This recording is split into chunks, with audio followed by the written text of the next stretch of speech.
Hi friends, ಮಮತಾನ್ವಿ ವ್ಲಾಗಿಗೆ ಸ್ವಾಗತ. ನಾನಿವತ್ತು ಮಧ್ಯಾಹ್ನದಿಂದ ವ್ಲಾಗ್ ಸ್ಟಾರ್ಟ್ ಮಾಡಿದ್ದೀನಿ. ಅಮ್ಮ ಮಧ್ಯಾಹ್ನ ಮತ್ತು ಸಂಜೆಗೆ ಆಗುತ್ತಾ ಅಂತ ಹೇಳಿಬಿಟ್ಟು ನಮ್ಮ ಮನೆ ಹತ್ರನೇ ಗದ್ದೆಗಳಿದೆ, ಅಲ್ಲಿ ಬೇಳೆ ಸೊಪ್ಪು ಅಂತ ಸಿಗುತ್ತೆ. ಅದರಲ್ಲಿ ಸಾಂಬಾರು ಮಾಡಿದರೆ ತುಂಬಾ ಚೆನ್ನಾಗಿರುತ್ತೆ, ಸೊಪ್ಪಿನ ಸಾಂಬಾರು. ಹಾಗಾಗಿ ಅಮ್ಮ ತರಕ್ಕೆ ಹೋಗಿದ್ದರು. ನಾನು ಅಮ್ಮ ಬರೋಷ್ಟರಲ್ಲಿ ಮನೇಲಿ ಕೆಲಸ ಎಲ್ಲ ಮಾಡಿಕೊಂಡು ಅಂಗಡಿನೂ ಹಾಗೆ ನೋಡ್ಕೊಳ್ತಾ ಇದ್ದೆ.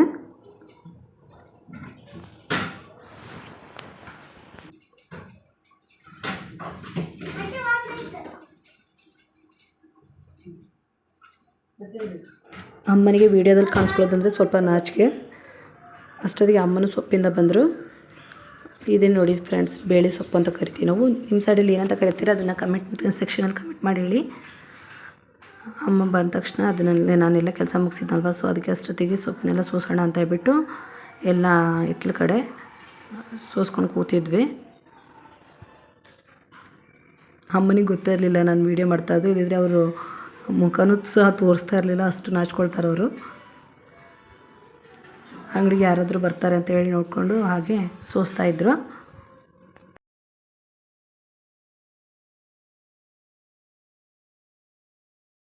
ಸೊಪ್ಪನ್ನೆಲ್ಲ ಸೋಸಾದ್ಮೇಲೆ ಅದರದ್ದು ವೇಸ್ಟೇಜ್ ಇರುತ್ತಲ್ವ, ಅದನ್ನ ಎಲ್ಲ ತೆಗೆದಾಕೋಣ ಅಂತ ಹೇಳ್ಬಿಟ್ಟು ಎಲ್ಲ ಕ್ಲೀನ್ ಮಾಡ್ತಾಯಿದ್ದೆ. ನನಗೆ ತಿಳಿದ ಮಟ್ಟಿಗೆ ಈ ಸೊಪ್ಪು ಬೇಳೆ ಸೊಪ್ಪು ಅಂತಾರಲ್ಲ, ಅದು ಜಾಸ್ತಿ ಎಲ್ಲ ಸೈಡು ಸಿಗಲ್ಲ ಅಂತ ಅಂತಾರೆ. ಅಷ್ಟೊತ್ತಿಗೆ ಸಾಂಬಾರಿಗೆಲ್ಲ ರೆಡಿ ಮಾಡ್ಕೊಳ್ಳೋಣ ಅಂತ ಹೇಳ್ಬಿಟ್ಟು ಎಲ್ಲದೂ ಹೆಚ್ಚಿಟ್ಕೊಳ್ತಾ ಇದ್ದೆ. ನಮ್ಮ ತಂದೆದು ಆಂಧ್ರ, ಹಾಗಾಗಿ ಆಂಧ್ರ ಸೈಡು ಪಪ್ಪು ಸಾರು ಅಂತ ಕರೀತಾರೆ ಇದಕ್ಕೆ. ಅಲ್ಲಿ ತುಂಬಾ ಫೇಮಸ್ ಅಂತಲೇ ಹೇಳ್ಬೋದು.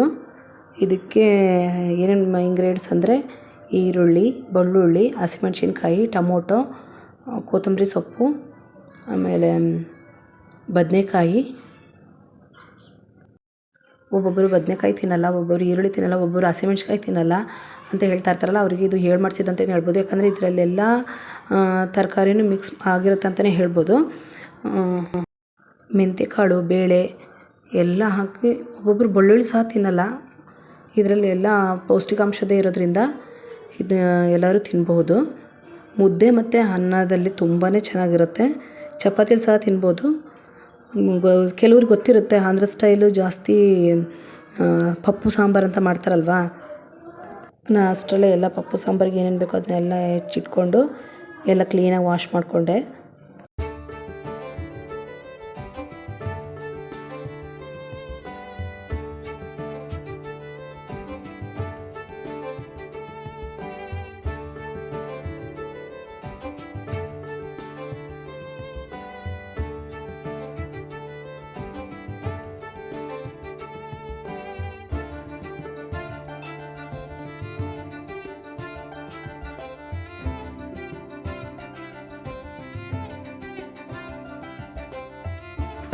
ಸೋಸಿಟ್ಟಿದ್ವಲ್ಲ ಸೊಪ್ಪನ್ನ ಎಲ್ಲ ಕ್ಲೀನ್ ಮಾಡಿಕೊಂಡು ವಾಶ್ ಮಾಡೋಣ ಅಂತ ಹೇಳ್ಬಿಟ್ಟು ಅದನ್ನೆಲ್ಲ ಪಾತ್ರೆಗೆ ಹಾಕ್ಕೊಂಡೆ.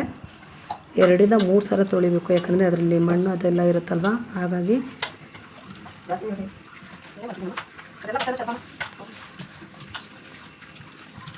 ಅದನ್ನೆಲ್ಲ ಕ್ಲೀನಾಗಿ ವಾಶ್ ಮಾಡಿಕೊಂಡು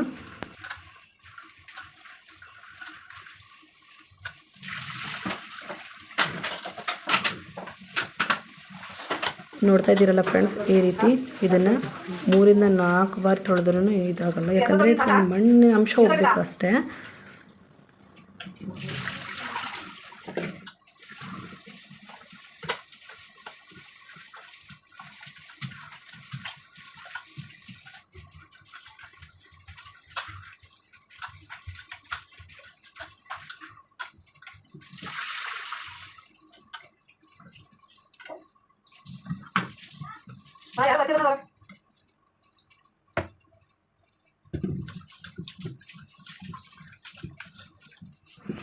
ಈಗ ಹೆಚ್ಚಿಟ್ಕೊಂಡಿದ್ವಲ್ಲ ಅದನ್ನು ಸಹ 2 ಇಂದ 3 ಸಾರಿ ತೊಳ್ಕೊಬೇಕು.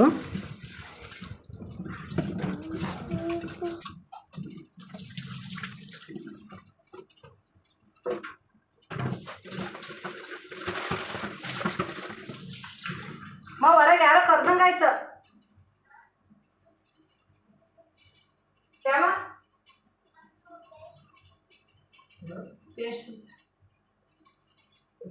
ನೀವೇ ಕೇಳಿಸ್ಕೋಬೋದು, ಅಂಗಡಿ ಬರ್ತಿರ್ತಾರಲ್ವ. ಈಗ ನೆಕ್ಸ್ಟು ಸಾಂಬಾರಿಗೆ ರೆಡಿ ಮಾಡ್ಕೊಳ್ಳೋಣ ಅಂತ ಹೇಳ್ಬಿಟ್ಟು ಅಮ್ಮ ಒಲೆ ಮೇಲೆ ಕುಕ್ಕರ್ನ ಇಟ್ಟರು. ಯಾವ ಪ್ಲೇಟ್ ಬೇಕು? ಫಸ್ಟು ಅದಕ್ಕೆ ಒಗ್ಗರಣೆ ಮಾಡ್ಕೋಬೇಕು. ಹಾಗಾಗಿ ಅದಕ್ಕೆ ಸ್ವಲ್ಪ ಕುಕ್ಕರು ಸ್ವಲ್ಪ ಬಿಸಿ ಆದ ತಕ್ಷಣವೇ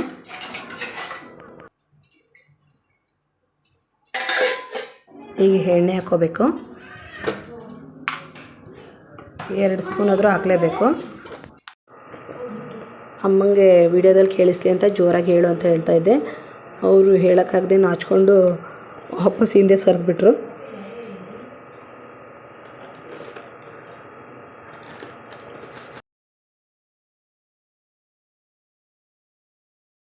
ಎಣ್ಣೆ ಕಾದ ತಕ್ಷಣವೇ ಚಿಕ್ಕದಾಗಿ ಹೆಚ್ಚಿಟ್ಕೊಂಡಿರೋಂಥ ಬೆಳ್ಳುಳ್ಳಿನ ಹಾಕಬೇಕು. ಅದು ಬ್ರೌನ್ ಕಲರ್ ಬರೋವರೆಗೂ ಸ್ವಲ್ಪ ಎಣ್ಣೆಯಲ್ಲಿ ಹುರಿದ್ಬಿಟ್ಟು ನೆಕ್ಸ್ಟ್ ಅದಕ್ಕೆ ಸಾಸಿವೆ ಜೀರಿಗೆ ಹಾಕಬೇಕು. ಬೆಳ್ಳುಳ್ಳಿ ಸ್ವಲ್ಪ ಬ್ರೌನ್ ಆಗಬೇಕಲ್ಲ. ನೆಕ್ಸ್ಟ್ ನೀರು ಹಾಕಬೇಕು.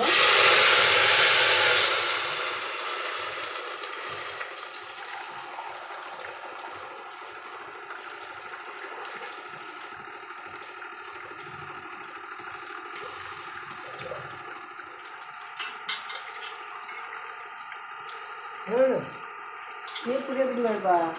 ಹಾಕಿ. ನೆಕ್ಸ್ಟು ತೊಳೆದಿಟ್ಕೊಂಡಿರೋಂಥ ಬೇಳೆ ಸೊಪ್ಪು. ಯಾವ ಸೊಪ್ಪು ಇದು? ಬೇಳೆ ಸೊಪ್ಪು,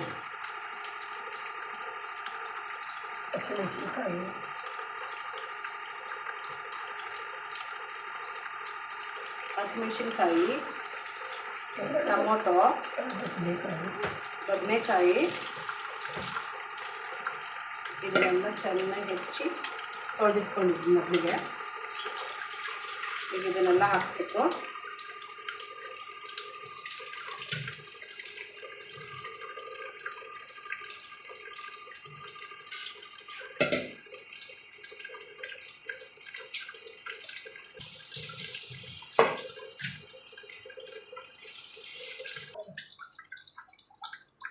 ಸ್ವಲ್ಪ ಮೆಂತೆ ಹಾಕ್ತಾ ಇದ್ದೀನಿ. ಸ್ವಲ್ಪ ಮೆಂತೆ, ಸ್ವಲ್ಪ ಅರಿಶಿನ ಹಾಕ್ತಾಯಿದ್ದೀನಿ. ಸ್ವಲ್ಪ ಉಪ್ಪು ಹಾಕ್ತಾಯಿದ್ದೀನಿ.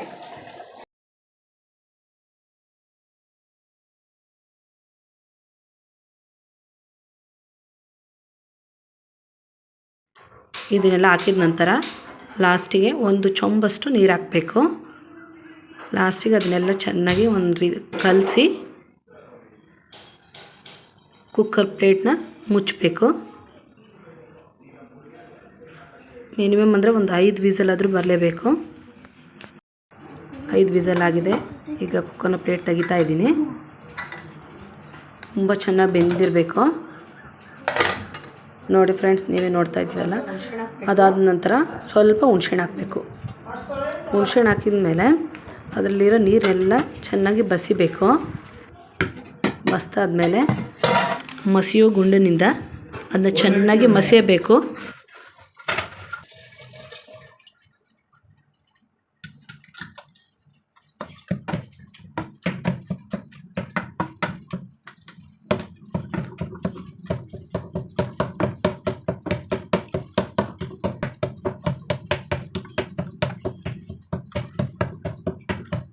ಕಡೆ ಜಾಸ್ತಿ ಉಪಯೋಗಿಸಲ್ಲ ಪಪ್ಪು ಸಾರನ್ನ. ಆಂಧ್ರ ಕಡೆ ಅಸ್ಸಾಮು ಪಪ್ಪು ಇಲ್ಲದೆ ಊಟನೇ ಇಲ್ಲ. ಎಲ್ಲ ಪೌಷ್ಟಿಕಾರ ಇರುತ್ತೆ ಇದರಲ್ಲಿ ಪ್ರತಿಯೊಂದು. ನಮ್ಮಮ್ಮನ ತವರೂರು ಕರ್ನಾಟಕ ಆದರೆ ಗಂಡನ ಮನೆ ಆಂಧ್ರ ಪ್ರದೇಶ.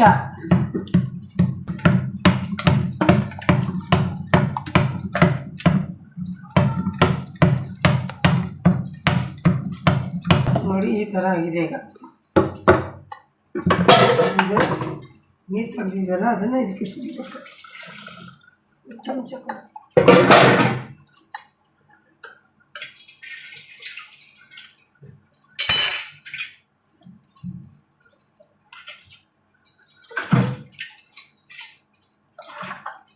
ನಮ್ಮನೇಲಂತೂ ವಾರದಲ್ಲಿ 3 ಟೈಮ್ಸ್ ಮಾಡ್ತಾನೆ ಇರ್ತೀವಿ. ಎರಡರಲ್ಲಿ ಚೆನ್ನಾಗಿರುತ್ತೆ.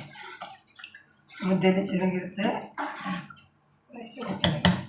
ಈ ಥರ ಆಂಧ್ರ ಸ್ಟೈಲ್ ಪಪ್ಪು ಸಾಂಬಾರಿಗೆ ಮುದ್ದೆ ಮಾಡ್ತಾಯಿದ್ವಿ. Already rice ಮಾಡಾಗಿತ್ತು. ಮುದ್ದೆಗೆ ನಾವು ಅನ್ನದ ಬದಲಿ ರವೆ ಹಾಕ್ತೀವಿ. ರವೆ ಹಾಕೋದ್ರಿಂದ ಯಾವುದೇ ರೀತಿಯ ಗಂಟು ಆಗೋದಿಲ್ಲ ಮುದ್ದೆ. ನೋಡ್ತಿದ್ರೆ ಫ್ರೆಂಡ್ಸ್, ಜೋಳದ ಮುದ್ದೆ ಇದು. ತೂಕನ ಕಡಿಮೆ ಮಾಡಬೇಕು ಅಂದ್ಕೊಂಡವರು ಈ ಮುದ್ದೆನ ತಿನ್ಬೋದು. ನಾನು ಸಹ ಮುದ್ದೆನೇ ಹೆಚ್ಚು ತಿಂತಾ ಇರೋದು ಇತ್ತೀಚೆಗೆ, ಯಾಕಂದರೆ ಸ್ವಲ್ಪ ತೆಳ್ಳಗಾಗಬೇಕು ಅಂತ ಹೇಳಿ. ನನ್ನ ವೆಯ್ಟ್ ಸಹ ಲಾಸ್ ಆಗಿದೆ. ಬಿಸಿ ಬಿಸಿ ಮುದ್ದೆ ತಿನ್ನೋಕ್ಕೆ ಚೆನ್ನಾಗಂತ ಹೇಳ್ಬಿಟ್ಟು ಎಲ್ಲ ಎತ್ತಿಟ್ಕೊಂಡು ಮುದ್ದೆ ಸಹ ಮಾಡಿ ಅಮ್ಮನಿಗೆ ಕೊಟ್ಟೆ. ನೆಕ್ಸ್ಟ್ ಎಲ್ಲ ಮುದ್ದೆ ಮಾಡಿಟ್ಟು ಬಿಸಿ ಇದ್ದರೆ ತಿನ್ನೋಕ್ಕೆ ಚೆಂದ ಅಂತ ಹೇಳ್ಬಿಟ್ಟು ಒಂದು ಪಾತ್ರೆಯಲ್ಲಿ ಎತ್ತಿಟ್ಟು ನಾನು ಸಹ ಅಮ್ಮನ ಜೊತೆಗೆ ತಿಂದೆ. ಬಿಸಿ ಬಿಸಿ ಮುದ್ದೆಗೂ ಸಾಂಬಾರಿಗೂ ತುಂಬ ಚೆನ್ನಾಗಿತ್ತು. ನೋಡಿ ಫ್ರೆಂಡ್ಸ್, ನೀವು ಟ್ರೈ ಮಾಡಿ ನೋಡಿ. ನನ್ನ ವಿಡಿಯೋ ನಿಮಗೆ ಇಷ್ಟ ಆದರೆ ಲೈಕ್ ಮಾಡಿ, ಶೇರ್ ಮಾಡಿ ಮತ್ತು ಕಮೆಂಟ್ ಮಾಡಿ. ತಪ್ಪದೇ ಸಬ್ಸ್ಕ್ರೈಬ್ ಮಾಡಿ.